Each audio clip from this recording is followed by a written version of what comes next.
పెడితే పానవట్టం ఎటువైపుకుందో అదే ఉత్తర దిక్కు అని గుర్తు. మహానుభావుడు ధూర్జటి శ్రీకాళహస్తి మాహాత్మ్యం చేస్తూ ఒక మాట అంటాడు. ఉదయగ్రావము పానవట్టము అభిషేకో తత్ప్రవాహంబు వార్ధి ధరిధ్వాంతము ధూపధూమము జలదీప ప్రభారాశి కౌముది తారానిబహంబులద్భుత సుమంబులుగా తమోదూత సఖ్యతమై సీత గభస్తి బింబ శివలింగం బొప్పె ప్రాచీదిశం అంటాడు. దేవతలు చేసినటువంటి అభిషేక జలాలన్నీ ఉత్తర దిక్కున సముద్రంగా పడిపోయాయి అంటాడు. శివ నిర్మాల్యం అంతా కూడా ఉత్తర దిక్కుగా విసర్జిస్తారు. పూజ మొదలు పెట్టగానే ఉత్తర దిక్కుగా నిర్మాల్యం తీస్తారు. కారణం ఏమిటంటే అది చండీశ్వరుడికి దక్కాలి అని. ఎవరైనా లోకంలో ఆ హక్కుని వేరొకరికి ఇచ్చేటటువంటి అధికారం లేదు. నేను భోజనం చేస్తే నేను భోజనం చేసినటువంటి పాత్రలో మిగిలినటువంటి పదార్థాన్ని నేను ఇవ్వకపోయినా సరే తినేటటువంటి అధికారం సహజంగా ఎవరిది అంటే నా ఇల్లాలిది, నా భార్యది సహజమైన అధికారం. ఆమె నన్ను అడగక్కర్లేదు. నేను విడిచిపెట్టిన ఉచ్ఛిష్టాన్ని తాను తినచ్చు. కానీ ఒక్క శంకరుడు మాత్రం లోకములకన్నింటికీ అధినాయకుడైనప్పటికీ మాతాచ పార్వతీదేవి పితాదేవో మహేశ్వర అని లోకములకంతటికీ తండ్రి అయినప్పటికీ పార్వతీదేవికి సహజంగా ఉండవలసినటువంటి అధికారాన్ని కాదని తను తినగా మిగిలినటువంటి పదార్థాన్ని తినేటటువంటి అధికారాన్ని చండీశ్వరుడికి కట్టబెట్టి చండీశ్వరుణ్ణి తన కుటుంబంలో ఒక సభ్యుడిగా చేసుకున్నాడు. అంటే పరమశివుని యొక్క అనుగ్రహము, ఆయన ఔదార్యము ఎంత స్థాయిలో ఉంటుందో ఎవరు ఊహించలేరు. అందుకే శివుడికి ఒక నామం ఉంది, పటవే నమః అని. అంటే దానికి అర్థం ఏమిటంటే ఆయన ఏమివ్వగలడు అంటే ఆయన ఇది ఇవ్వగలడు అని చెప్పడం ఎవ్వరూ కూడా చెప్పలేనటువంటి స్థితి. ఆయన ఏదైనా ఇవ్వగలడు. ఒకానొకప్పుడు ఉపమన్యువుకి పాలసముద్రాన్ని సృష్టించి ఇచ్చాడు. మన్మధుణ్ణి 3వ కంటి మంటతో సంహారం చేశాడు. యమధర్మరాజు గారిని ఎడమకాలితో తన్ని పడగొట్టాడు.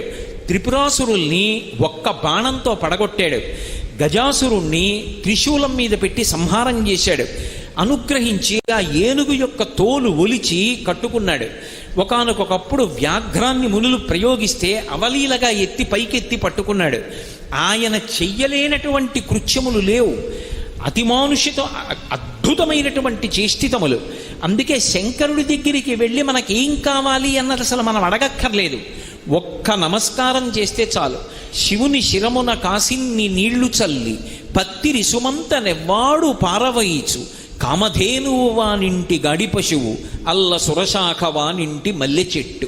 ఇలా అభిషేకం చెయ్యక్కర్లేదుట. పట్టికెళ్ళి ఇలా నీళ్లు ఇలా చిమ్మాడు ఆయన మీద.